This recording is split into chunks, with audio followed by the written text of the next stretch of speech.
speaking of lesbians, as we often do, how did you deal? Because this conversation is about resilience and about how we deal in a positive way with things that are thrown at us.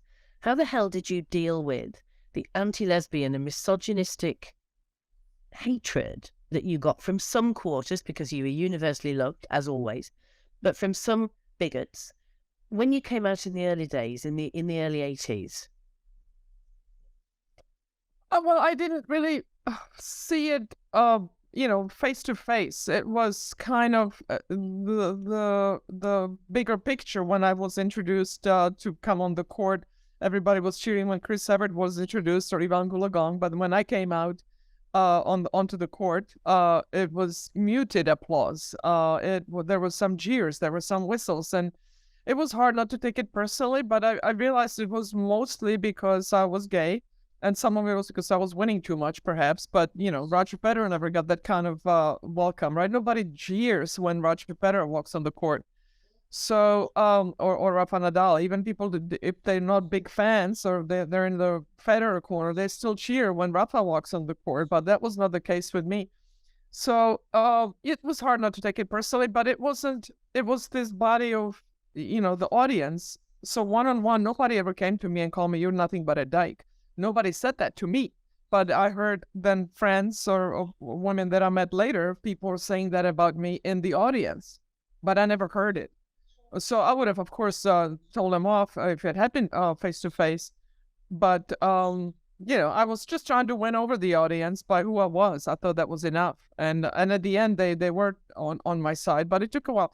But I was doing what I love, playing tennis, and nobody could keep me from that. So I was lucky in that front. And again, after coming from Czechoslovakia, leaving my country, this kind of stuff wasn't gonna bother me. What bothered me was not seeing my family for 4 years. Right.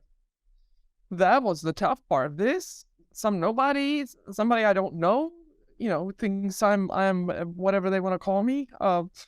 Who cares? And that was what was so brilliant for us young lesbians at the time when you were playing at Wimbledon, and we were watching you, and we were really inspired by the fact that you got on with it. You were globally admired, respected, loved. You were a champion. And all of a sudden we had a positive lesbian icon, role model.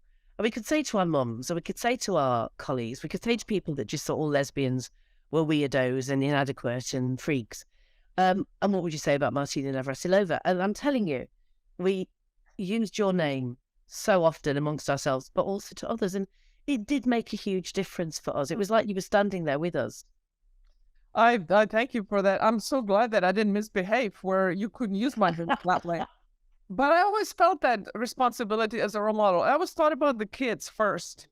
And then when I came out, it was also a reflection on the LGBT community, certainly on women and lesbians more than anybody else. So I did feel that responsibility, but I always felt it to begin with to the kids. Like I didn't throw my racket, on the court. I didn't do anything that I was embarrassed about on the court because of athletes supposed to be role models, and I took that real seriously. But I'm glad that you you used my name in a good way, where the parents had no comeback. They couldn't say, "Oh, but she does this or she does that," because there was nothing there, because I didn't really do anything that was really, really bad. You had all of that difficulties to deal with, but you just rose above it, and you're a warrior. And then through the years, you've become involved in lots of other social justice movements.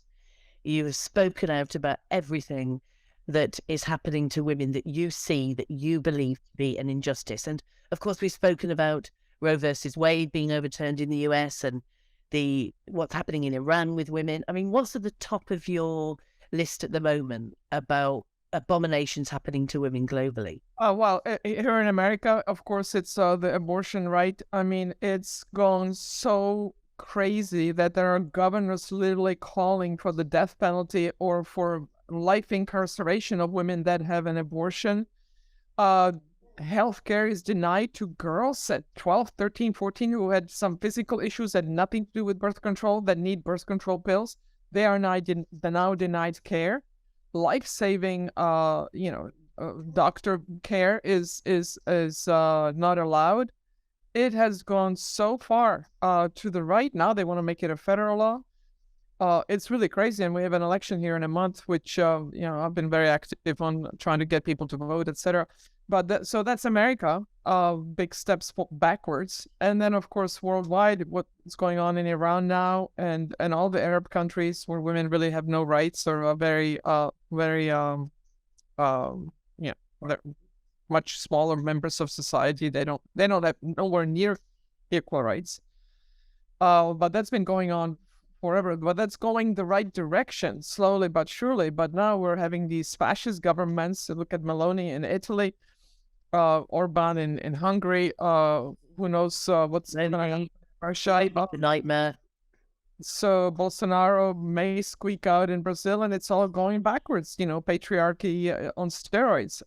So yeah, the fight. It's funny. It's like we take a bunch of steps forward, but then there's some steps back that are just so unpredictable, like what happened here in America. It is, and I suppose that's what galvanizes a new wave of feminism and rejuvenates those of us that have been feminists for a long time, and keeps us going. Obviously, we'd rather not have to do this stuff. We'd rather solve patriarchy. We got rid of patriarchy tomorrow. There was no more rape, no more femicide, no more FGM. But right now, it feels like we're becoming more of a stronger global women's movement. We're connecting more.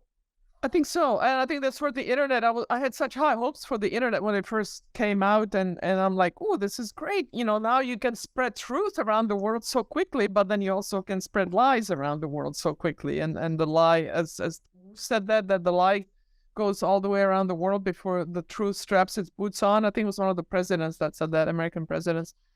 So it's been a plus and a minus, but now I think we just need to keep using it for good, and keep shining the light. You just have to shine the light. Without that, there is no movement forward, and which is why you have to shine the light. You have to speak out, and you have to stand up for yourself, and you have to stand up for others. But also, we have to stand up for ourselves. If you don't stand up for yourself, you cannot expect somebody else to stand up for you. So you're right.